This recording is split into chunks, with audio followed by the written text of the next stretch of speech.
Joe's Boxing Promotions, proudly sponsored by Flory Construction. Welcome back to another episode of Hypnosis Podcast. Today I'm joined by Joe. How you feeling, mate? I'm feeling good, mate. I'm buzzing the beer. Class. Mate, look, I'm excited about this one. Yeah, Got some good topics to talk about. We're going to go from boxing to a little bit slink. You know, I've been finding some things out in the world. So let's start, though. I like in the podcast, I don't know if you've seen, I like to start by asking, who is Joe Laws? Yeah. Who is Joe Laws? I'm 29. I'm from Newcastle. Benwell, born and bred. Professional boxer. Currently out boxing out of jobs. And I'm just chasing the dream. I'm just local lad chasing the dream. Aye, that's it really. Yeah. And where did, obviously you're a professional boxer, you've got a good record under you. Where did boxing all start for you? I've been around. I'm like the boxing journeyman sort of thing. I've had a massive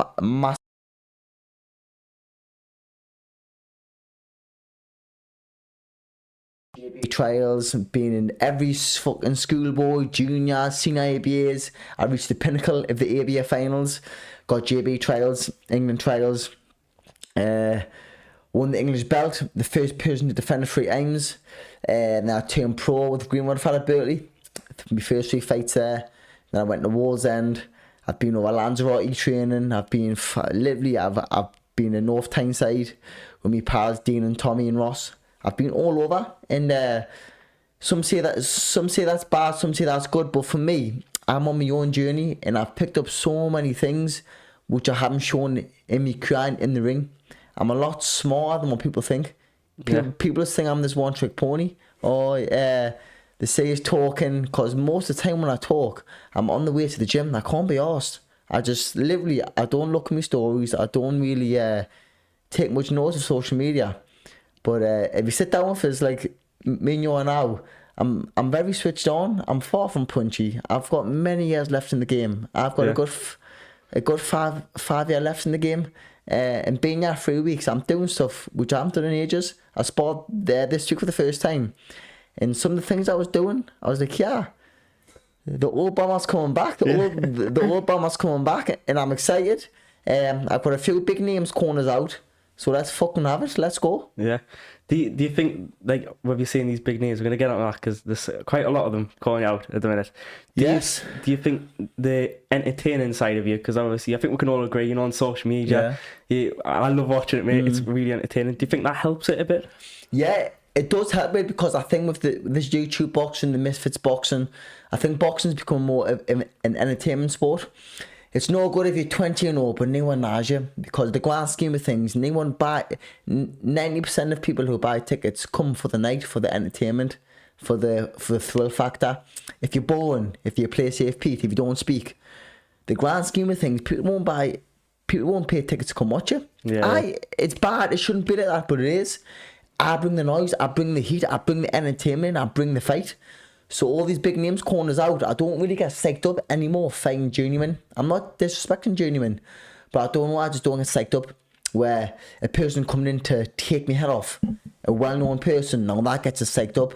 That gets us up in the morning, pounding the streets, pounding the gym, pounding the rings, pounding the spars. That gets us psyched up. Yeah. And in the amateurs, my best performances have been when I've been the underdog. Come at us, see what happens. And that's my famous saying, come at me, see what happens. You know what I mean? All these people saying, oh, I'm this, I'm that. Come run at us in the ring. You'll find out you'll be upside down. Yeah. You know what I mean? They obviously mentioned like Misfits boxing there. It's taking a massive rise to boxing, isn't it? It's taking over. Like you got Jake Paul, he's doing quite well in the YouTuber side. We've not the pro. What is your thoughts? I'm not quite sure yet how I feel about it. Do you know what, mate? Nah, the Misfits. When I first seen them, I was same as you. I don't know how I feel about it, but when you watch the shows, they're evenly matched. Like the main be a high standard, a high quality, but the 2 evenly matched kids, they're going in there in a big arena, and it takes balls to get in the ring. Big stadiums, big arenas, and they're putting shows on. They're doing numbers. They're putting shows on. And you get people like Saul Pappy, the fucking man can fight, can't he? You look at him, you think he's fresh from a Chinese buffet, didn't you? But I tell you what, Saul Pappy can fight. Yeah, you get people like Idris Virgo, I've been talked to. There's been talks about me fighting him, but he can fight. Yeah. Anthony Pretty Boy Taylor, he can fight. Know what I mean? So you can't just call them YouTubers like Jake Paul. The man can fight. I don't care what you say. Yeah. You can't just call him he's a YouTuber because the man can't fight. Know what I mean? He's knocked out bloody Ben Askren, fucking Tyrone Woodley. Had a close fight with Tommy Fury, who's a fighting man. Yeah. So they can't fight. I think if it sells, if it brings views, if it brings entertainment, then so be it. Fair play. Yeah. Do you think as well, like, the people go, oh, the YouTubers, do you not think it's the hardcore hard, like, boxing fans that are like, they don't want it to ruin the sport, when really, when you look at the bigger picture, they're not ruining the sport. They're kind of, you know, like, there was an incident with a girl lifting her top up and stuff like that. But that was fucking class, that one. Swear to God, the cameraman didn't miss it. The camera was there. She lifted her top up, and the cameraman just put up like that. I was like, go on, cushy, zoom in. Do you not think that's bad for boxing, though? It is. I just know what the end of the day, right? There's too many opinions, like fucking. And it's a fight. If I'm fighting you, mate, like fucking, let's be real, I'm gonna call you worse for shit. And I'm gonna try and take your head off you. And like people say shit in the pre-fight press conference, the post-fight, the pre-fight press conference, the press conferences, and all these interviewers say, oh yeah, he's being discriminating, he's saying this. They're always trying to bring the race card up, this card up, that card up. At the end of the day, it's a hurt business. It's a fight business. Years ago, they didn't give a fuck. I remember years ago, fucking Mike Tyson was fighting Lennox Lewis. They got stuck into it. Brevin Morales, they got stuck into it. Now that happened new. They be getting done for restraining orders and bans and this. It's a fight. You know what I mean? I think people has got I think social media has fucked it. Not Misfits boxing, not YouTube boxing. Social media, everyone's got an opinion. Yeah. And most time, people with opinions have done fuck all in the game. Yeah. Know what I mean? Well, obviously, like Tommy Fury, he fought Jake Paul to settle him down. Do you think maybe social media boxing is the way for you to go? Do you think like you can go into there and settle him down a bit? I can talk the talk, I can walk the walk in Misfits boxing. The shows they're putting on, I can see myself in there. Like, I can fucking see myself there. With me bomb squad behind us, fucking shouting from the rafters. Yeah. I'll bring the noise, I'll bring the numbers, I'll bring the entertainment. And like all the kids in there, I personally believe I slap them silly. Yeah. If it's Virgo, he's a good kid. Anthony Pretty Boy Taylor, he's a good kid. Aaron Chalmers, I don't know where he's at. I don't think he's at Misfits. He's a fucking, what's it called, Kingpin or something? Yeah, Kingpin. Yeah. But you can fight. But I personally think all of them, I slap them about the ring. Yeah. Literally scut them about the ring. It'll be a min build up. It'll be a min press conference. I am the fucking daddy, so let's have it. Know what I mean? Let's have it. Yeah. So do you think? Obviously, let's get on to like who's been calling you out. So the main one. Who hasn't been fucking calling out? That's the question. The big one at the minute is got to be Harley Ben. Harley Ben, it's happening. We've got the same management. Let's go management. Yeah. Big up Lean. And it's getting made. We've just got to wait for a few fights to happen, because there's a few ifs and buts. There could be potentially a few big fights up here. So ideally, we'd like it up here.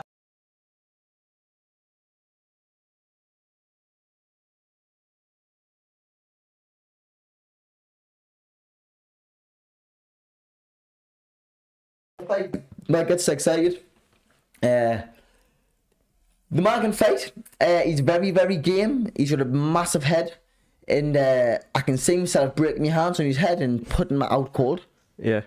Do you think maybe that he can, like, obviously, do you think he's on the same page as you? Yeah, also? You know what he is, because he's a real kid. Like I say, there's no really serious hate there, but at the end of the day, it's a fight business. He's got under my skin. So after the fight, I'll shake his hand. I think he wanted it as much as I wanted. We share the same management. We've shared interviews. My next fight will be against Harley Ben in the autumn. And you know what?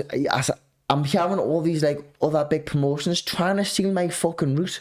They're trying to get Harley Ben to fight their kids, and leave me fucking be.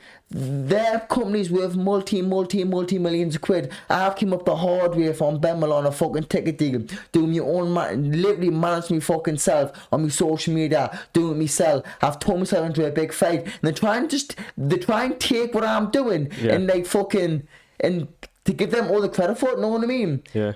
Get your fighters on their own route. Know what I mean? Leave me be.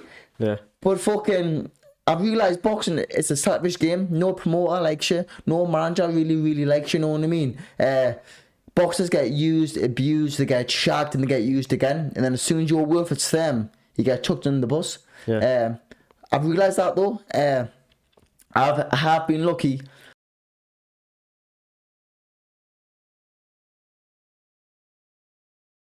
Man, first turn pro from mate, and he says to us, unless you make over 100 grand, son, I'm not going to take a penny off you.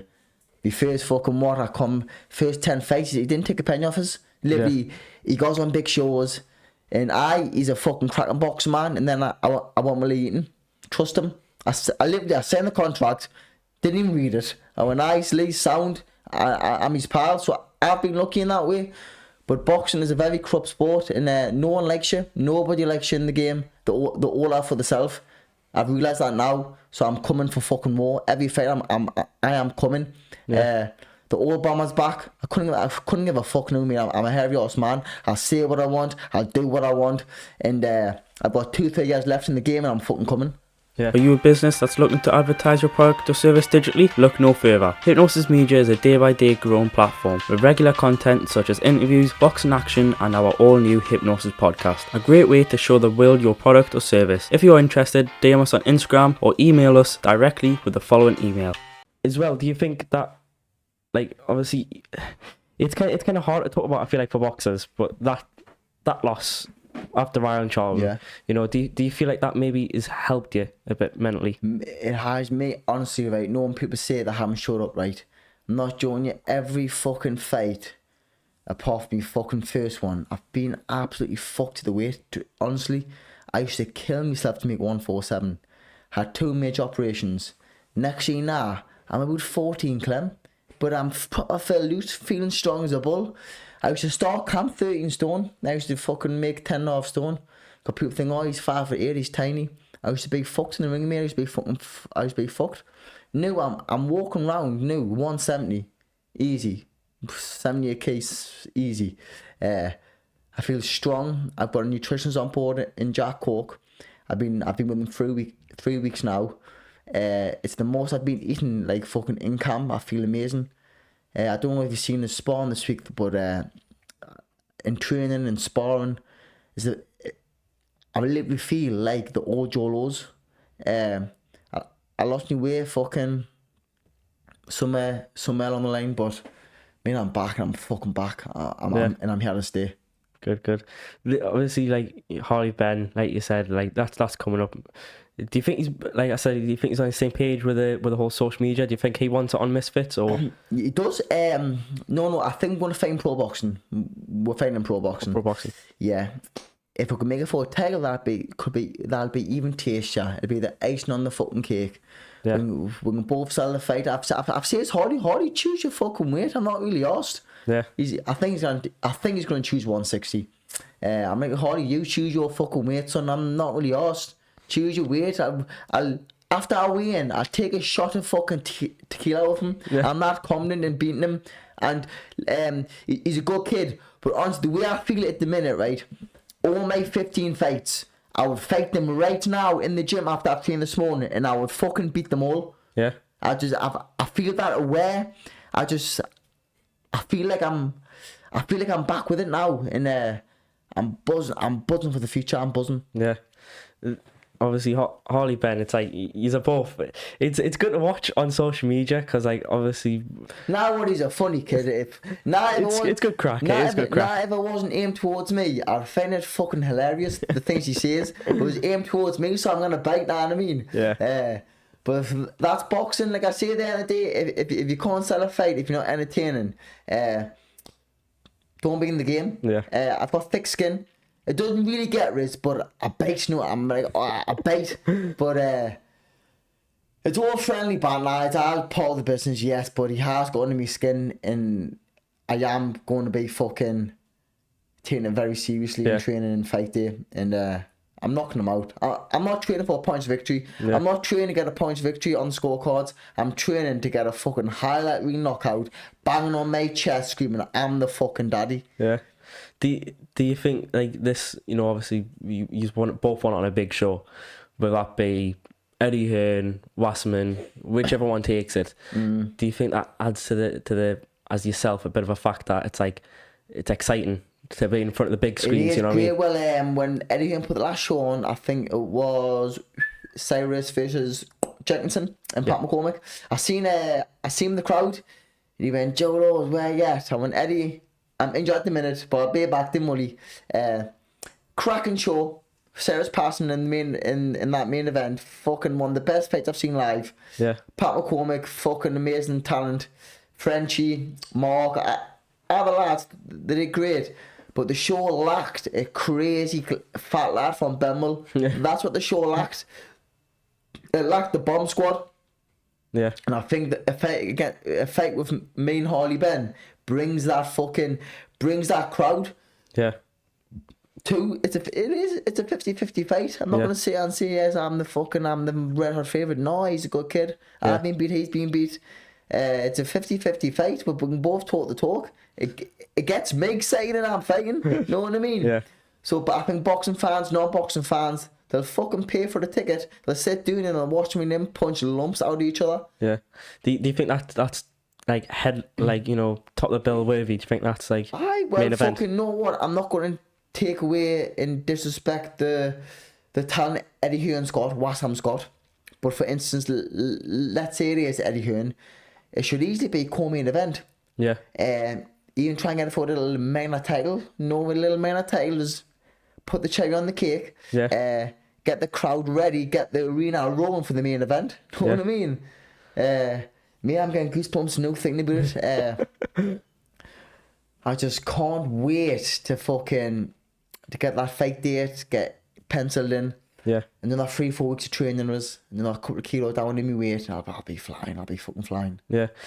So obviously, you know, we've had the Harley Ben kind of scenario it's been a few weeks, isn't it? Yeah. And then was it either today or yesterday morning? Idris Virgo. Idris Virgo? Yeah. That guy? Is that what's next after Harley? I see him on Misfits. The guy can fight, and he said he's the best looking influencer boxer. I beg to fucking differ. I've got me fucking teeth fixed. I've got me tooth fixed. I've got a fucking haircut. I'm looking fresh and I can fight. Yeah. So me versus Idris Virgo, let's get it on like Donkey Kong. Like I say, he can fucking pick the weight. I'm not really arsed. Just give us notice. My weight varies from month to month, from summer to winter. I'm like a bear. I store weight for the winter. I get shredded for the summer. But I'm dangerous whatever I am. Yeah. You tell me a weight and I'll show up and beat you. Yeah. Well, obviously you got the Misfits boxing and all that. And obviously that girl flashed the TV. Everyone's going crazy for it. The women's, they're actually pretty. They're lethal, aren't they? They can fight the woman. They can. I think this is going to be controversial because women's boxing is like, you know, it's up there. It's thriving. Women's boxing is fucking thriving. I tell you, Chantal Cameron, fucking Stevie Levy, even that fight against Katie and Chantal Cameron, that fight there, the build up, the fight itself was fucking mint. Yeah. Mint. Natasha Jonas, she's flying the fucking flag high. Yeah. I think all of them were just, they're fucking smashing it. Yeah. And who would have thought years ago, well, not even years ago, 4 or 5 years ago, who would have thought that there would be, I think one show was like an all women's card, I think, or something. Who would have thought it? Yeah. Women's headlining in the big arena. But you know what? They're putting the fucking performances on. Yeah. And they've earned it, so fucking big up the viewers. You fucking earned it. Do you not think that, so like obviously the social media boxing, they're putting a lot more female fights on. Yeah. And they I hate to say this, but they're kind of doing a lot better. Them events are doing better. In terms of putting more female fights on, whereas if you got pro show, you only got 1 or 2. Do you think maybe the promoters should like take that back from the social media and like boxing and go, hold on a minute, we need to bring more female fights up here? You know what? Well, I think it's because I think females get the people don't think females can fight. Yeah. They didn't do the thing. I think that's why heavyweights, the big draw. When people think heavyweights, they think knockouts. Yeah. When people think flyweight and females think, oh, points victory. Didn't they? Yeah, and yeah. like people love violence. But the last female fight I watched, April Hunter, landed a right hand from her ankles. Yeah. She landed a right hand, and I swear to God, she came on leaps and bounds. Yeah. And if she keeps up putting fucking performances like that on, she'll be world champion one day. Yeah. And then he gets Savannah Marshall, pulling it fucking back with a big fight against Shields, hopefully. Yeah. So I think all these fights, all these rivalries, all these top fights, one by one, because it's a big jump in women's boxing. There isn't many women about. So you go from fighting Jenny woman to boom, like title contenders. And I think that's what Abel did. She went from the Jenny woman stage to boom, fighting these top women. Yeah. And I think when Abel's mind's right, you see what you can do. Yeah. So fuck me.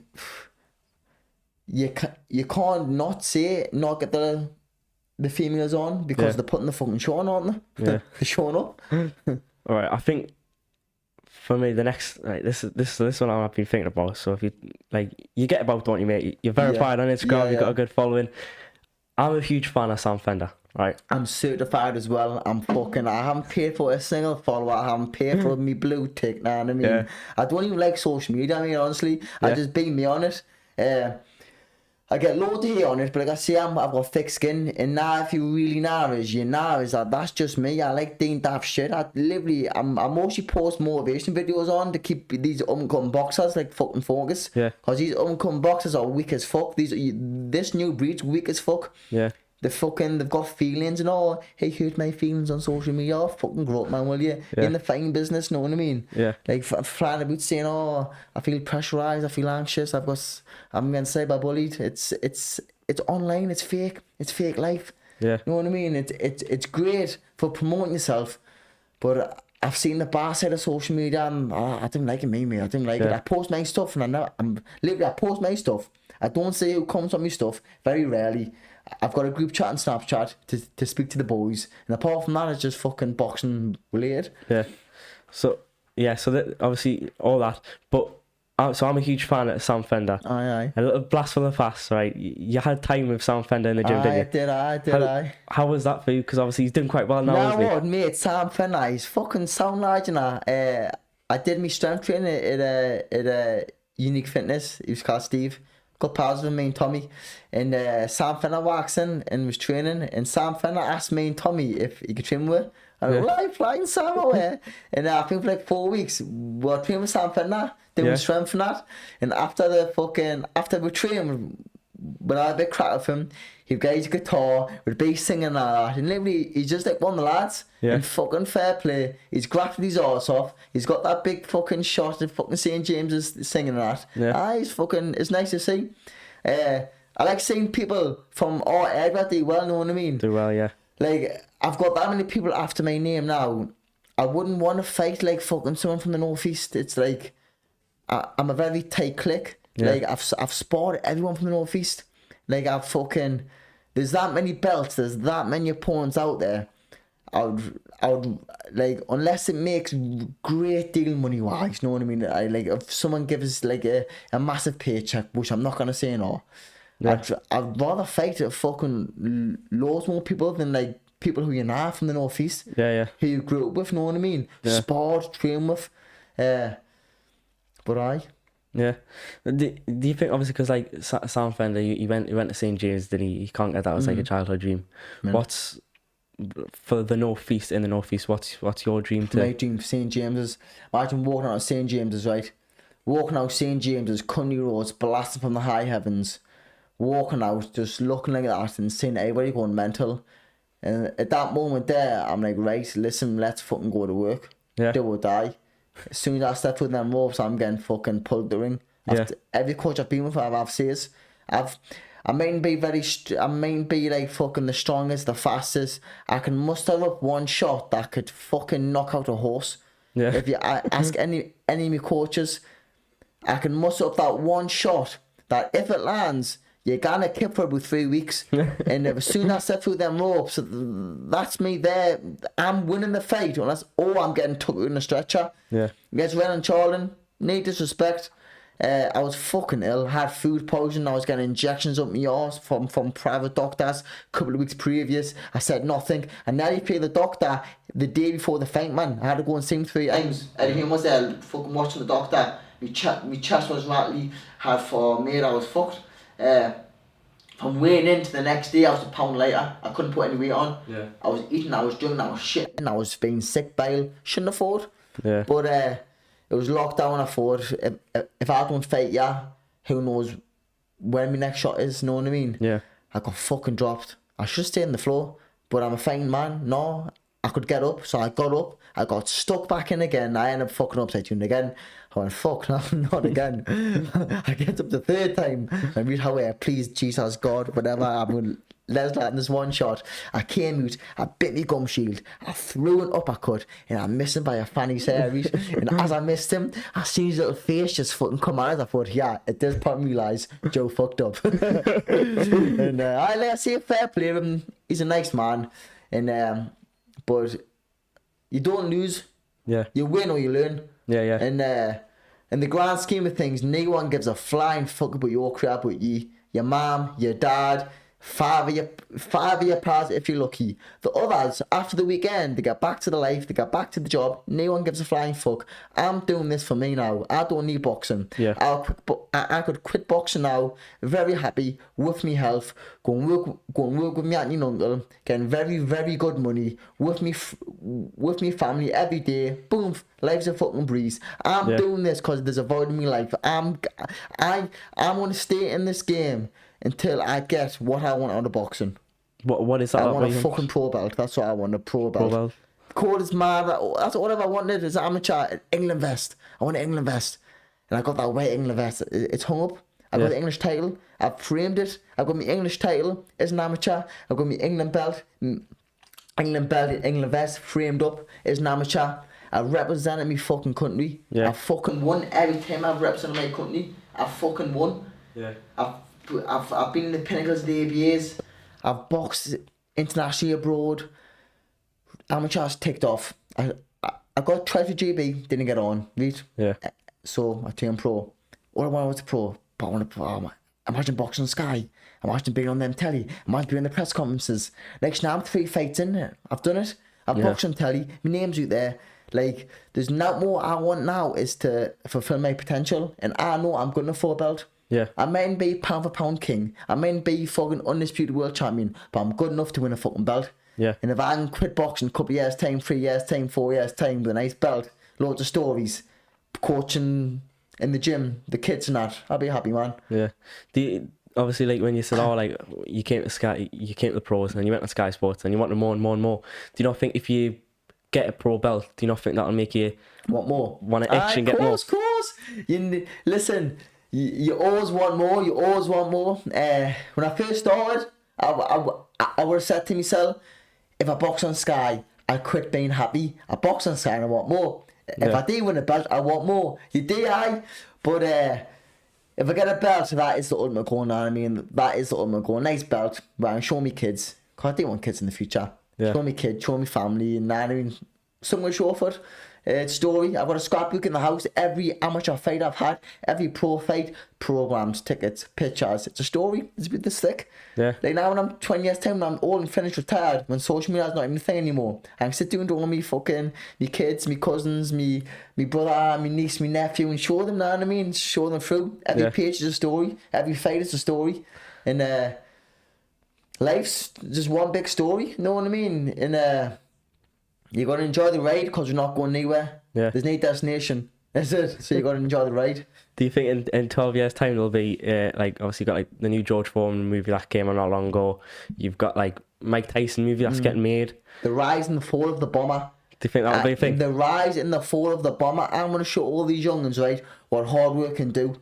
Yeah. I'm going to show all the youngins the real Cinderella story, the real life's fucking down and out kid, dyslexic, fucking had to go speech therapy, couldn't speak, couldn't do nothing. I'm going to show all these kids, if you work hard on something, you can do it. Yeah. That's why I like spending time with the kids in the gym after I finish training, padding them, fucking doing a bit of body sport with them, talking to them.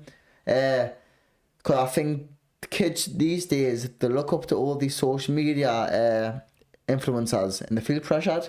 Yeah. They're scared to talk about how they feel. Like, fucking, just me being there, I've talked to the youngins and fucking, they open up on us. And like me, if I can talk back, if I can help them anyway, it makes me feel good about myself, you know what I mean? Yeah. So I think after I finish boxing, I will be a coach. Yeah. Boxing's in your blood, you know what I mean? So if I can teach a few youngins fucking not to get jabbed in the face and do well in that, it'd be a good buzz. Like, you see, I was talking about this the other day as well, you know, like, so me and my friends have got, like, it's quite a diverse group where we talk about some crazy stuff. And the question is, if there was to be a movie made about you, who would you think would play you? Like as an actor, personality, like, who do you think would play you? Adam Sandler or The Rock. Adam Sandler or Dwayne Johnson, and one of the two. Adam Sandler's a pure crease. Every movie he's in, I fucking watch. Yeah. Waterboy, The Longest Yard, The fucking Mint, and The Rock. How can't you like The Rock? Yeah. Jumanji, Jumanji won, him and Kevin Hart. The fucking Mint on there. So I've said The Rock will fucking Adam Sandler, me. But you know what, Kevin Hart? He's quite a funny guy. He's a main character. I think him and The Rock bounce on each other, didn't they? Yeah. Him and The Rock are fucking I'm in together. But I'll say Adam Sandler. Yeah. So yesterday on Instagram, I posted something on my story asking questions for you. Oh, from the public? Yes. Pushy, let's go. Did he have some? I picked out 3 that I think is the best. Let's go. So, first one, mate, is what's your plans after you drop Harley Ben? So that's a prediction straight away. Someone's predicting that. Mate, for starters, right, you can fucking see the future. After I drop Harley Ben, I'm going to fucking go back to my corner. The ref's going to count to 8. He's going to probably get up because he's fucking thick and I want to finish him off. And after I win, shoot the city vaults with all my fucking cronies, celebrate, and then we'll sit down with my manager and go, what's fucking next? What can Bomber do? Yeah. Who can I beat? Now what? I'm an honest kid. If there's kids out there what they want to fight, because I don't think I'll fucking beat him. To be honest, know what I mean? Yeah. Like, so if Leighton rings me and goes, yeah, there's fucking 10 grand fight Pat McCormick, I'll be like, oh, well, Lee, man, why the fuck would I do fight him for? I didn't used to like Spawn because I'm amateur. You know, my fight was a fucking pro now. It's fucking, at some point you're going to have to accept level. Yeah. I think a few kids in the North East are potentially world level level kids. Pat McCormick, world level kid. But there's loads of kids who around my weight who I would fight because I do honestly think I can win, and I would not take a fight in my head if I didn't think I could win. Yeah. Don't get us wrong, I think I can beat anybody. If I fought Mayweather, in my head I'd have a game plan to beat him. Yeah. But there's loads of easier routes out there. You know what I mean? There's loads of easier routes out there than fucking a prime fit fucking athlete who you know when you throw a jab, he's gonna slip your jab and hit you with fucking a 3-piece in the soda. Yeah. The next one, mate, is it true you need your fans to be behind you when you're fighting? Yes and no. The fans don't do the fighting for you, but no in a hard fight. Yeah. No, when the crowd's roaring behind you, that's the energy. Unless you get clipped and your legs go, then the crowd can't fucking save you then. But no, if you're watching a hard grueling fight, that the crowd will shout. You can't describe it. It's like a solar panel. It's like just the energy it brings is like fucking, you're in the war arena, you are the main event. Yeah. People are screaming and shouting. You don't think it's do or die. Yeah. Mate, I don't need psyched up. I could be listening to Bob Marley backstage, having a little nap. The man will come in, go, Joe, right, you're fighting in 5 minutes, cush tea, because I hate to warm up. I don't again know when I fight. I hate big warm ups. So I'll be chilling out, listening to music, playing on my phone, sending funny Snapchat, just having a little chill and that, getting a kip. The man will come in, right, Joe, you're on in 5 minutes, cush tea, put me fucking gloves on, and I can just flick that switch like that. Yeah. And just flick the switch. In a hard fight, anyone who says quitting doesn't go for the mind, the line. It's human nature. Yeah. The first thing you think is, fuck me, what the fuck am I doing, yeah? I've got a nice comfy bed back in Benwell. What the fuck am I doing in this arena having a war with him? But no, when the crowd gets behind you, Yeah. I just think, yeah, let's go, do or die. I'm here now, you know what I mean? I'm here, let's go. Yeah. So I fucking love a crowd. And the last one, mate, is what made you start boxing? I started boxing fucking, I was a fat kid. My brother boxed, my dad boxed, my grandma boxed. And I used to look up to my brother years ago. My brother touched me first street fight years ago. Any brother I got when I was young, my brother was there. He used to fucking fill the kids in. I thought fucking more kid was fucking it. I thought, yeah, fucking, remember fucking, he touched me first street fight at the Blue Courts. I was living in Lady Kirk, and I was 12 at the time, and the kid was 14. This Kotsvin kid, I don't know where he's from. And he pinched me ball off us. I started crying. I was a little fat kid. I went, yeah, jeez, pinched me ball. And my G went, go and fucking get it back then. So I walked up, and I remember the kid punched us in the belly, and I was winded. Yeah. And my G went, fucking knock him, Joe. I swear to God, I just flicked that, I just windmilled him all over the gaff. I came back to my dad with a bloody nose, and my G was fucking buzzing. And I was just growing up, I would say up until I was 17, 18, any trouble I got, War Kid was there. He would just fill them in for us. I was just seeing box all the time. He was a very good boxer, mate, Jay. Very, very good boxer. I remember watching his first fight. I was 14, 15 at the time. I always trained, but I didn't box. Watched his first fight. And after that first fight, the next day, I went into Granger Park. And that's when I started my career. Yeah. It's crazy. I've got to ask as well, like, a question for me. I don't see any other pro boxers doing this, but you. It's a good laugh. The what's it called? The dressing gown with big knob. The gown is me. Where did it all come from? Like the cigar, the mask. Where did it come from? Now, when I first started boxing, who would have thought a laugh on Benwell be on Sky Sports with his Versace dressing gown on, having a cigar with a fucking a Mexican hat? Yeah. Sound? All good? Oh, I thought the camera went off there. But who would have thought, me growing up, starting boxing, who would have thought to laugh on Benwell, I'd be on Sky Sports one day, going away in a Versace robe, a Mexican hat, cigar, living the fucking life, know what I mean? Do what I want, say what I want. My knob's massive, know what I mean? I'm gonna smoke a cigar, do what I want, and come fight and I'm showing up. And that's that. People can say what they want, but no one says shit to me face, and that's that. I'm happy. Yeah. Obviously, we talked about Mr. Big Knob from the back. Yeah. Now, we're going to change away from boxing, away from social media. Well, it's kind of a bit social media. So, something got released yesterday from Sky News, BBC News. Yep. And I thought you're the perfect person to talk about this, right? Apparently, aliens are real. Well, are they fucking real? The aliens, there's a 50-year thing. Every 50 years, there's a silence where they have to fucking... the Book of Secrets, I think it's called the Book of Secrets. Every 50 year, the government needs to tell all the secrets from the previous 50 year. Yeah. And years ago, my dad told us this. In Vegas, is it the Sahara Desert? What's it called again, man? I know what you mean. Where the film Creed and stuff like that. Yes, there in the desert. What it's called. Years ago, the spaceship landed there. Yeah. Oh, what's it called again, man? Area 51. Area 51. That's it. Area 51. There's a spaceship crashed there years ago, and apparently they had it, and they got aliens in Area 51, and apparently the spaceship metal, the metal on the spaceship, they says that there was no element on the periodic table. It was a total different element. Yeah. It was as thin as trace, and it was as thin as tin foil. And I know when you hit it and like put pressure to it, it turned into the hardest like element ever. Yeah. So it's kind of fucked up, isn't it? It's crazy, isn't it? Because like I don't know if so on. I'm big into Netflix. I love watching stuff because obviously my job is videographer and editor, so that kind of stuff's it's a bit nerdy for me. So you got Crown. I don't know if you've ever seen that. Nah, I'm massive into porn, me. so Crown's like you thought last sorry. That's right. So you got Crown, which is like it's a reenactment of like the royal families kind of thing. So what it is Crown was when you go on Netflix, Crown was the banging picture for age one, I think. All right. I think it was. I haven't seen him personally myself, like, but yeah, I know what you're on about. It's none of that porn stuff. No.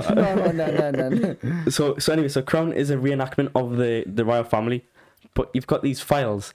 Go on, carry on. Go on, carry on. This is gonna be a blooper. This, isn't it? Go on, carry on. Oh, I need to. Oh. Oh, the Crown's here. What's been happening in the Crown? What have you been watching? You see, you cunt. What have you been watching? Crown porn, come on. None of that hardcore stuff. There's some hardcore Crown thing. Come on, let's go. How on. Yeah. Really, what's been going on?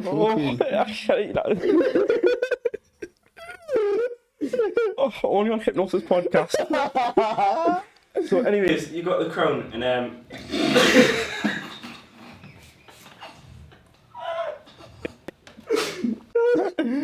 Hold on. Where's the Crown? Let's go on the Crown. The Crown. Right, the Crown. The Crown. Let's just go with the Crown. What's the news? You just got these files that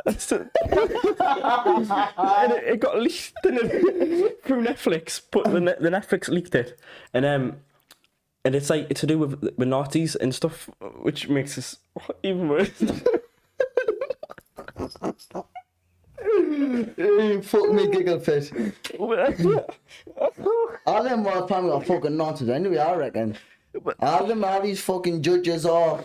The higher up you get, the more dodgy shit you do. The king was best mates with Hitler. Aye. And it was found out when that Crown was released. Fucked up, they are fucked up. The thing they get loads of power, so they can start fucking doing stick shit. And then Oppenheimer came out, the release of like Oppenheimer and how that came about, that was released. And now we've got a few months later, Sky News bringing out like Area 51, in that they found something that wasn't not human, which is obviously in their terms the alien, but they don't want to say it. Imagine been in the back on, and all of a sudden you see Paul the alien. Imagine you see alien in the back on, but he can speak. Yeah, I mean, what's going on?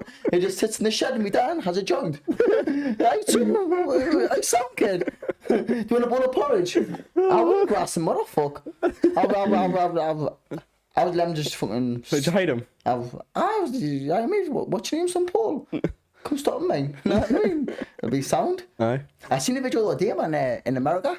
I think an alien landed in the back garden, and then later that day, the men in black knocked at the door and told them not to ever fucking. Not to speak about it and all that. There's been people that work in Area 51 and they've came out and they've said stuff about what they've seen and they've gone missing. They get killed. Gone missing. And it's strange because then it's like Sky News have said, in the next few weeks there's going to be evidence brought out. What does that evidence hold? And will the humans ever get to see what they're talking about? Eye to eye. I'm not really asked me because now what it is, right?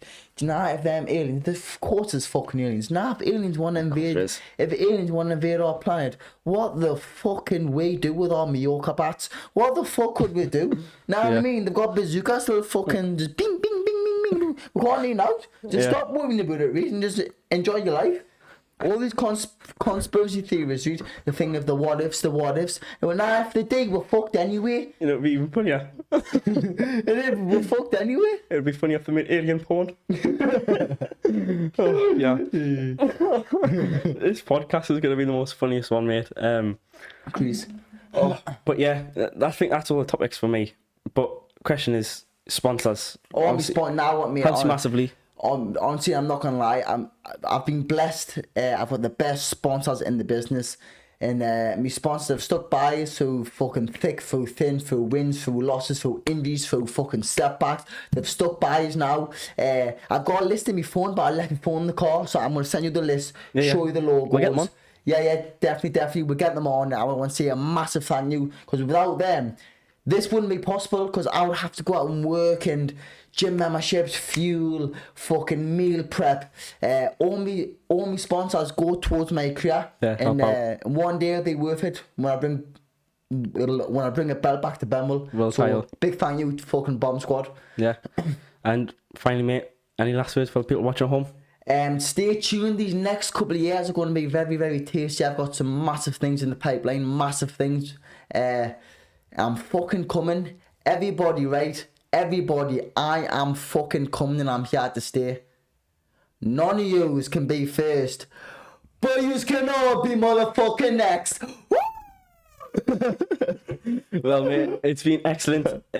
I'm just trying so hard not to laugh. I think people at home are going to have a right laugh at this. I think they need. I'm going to go home and watch The Crown. That's what I'm going to do. But yeah, it's been absolutely fantastic, mate. Thank you very much. Legend, pal. I really appreciate it. If you do like this, please make sure you hit that subscribe button and press the notification bell to be notified every time we upload. Subscribe, or follow me, or follow him. Bada bing, bada boom.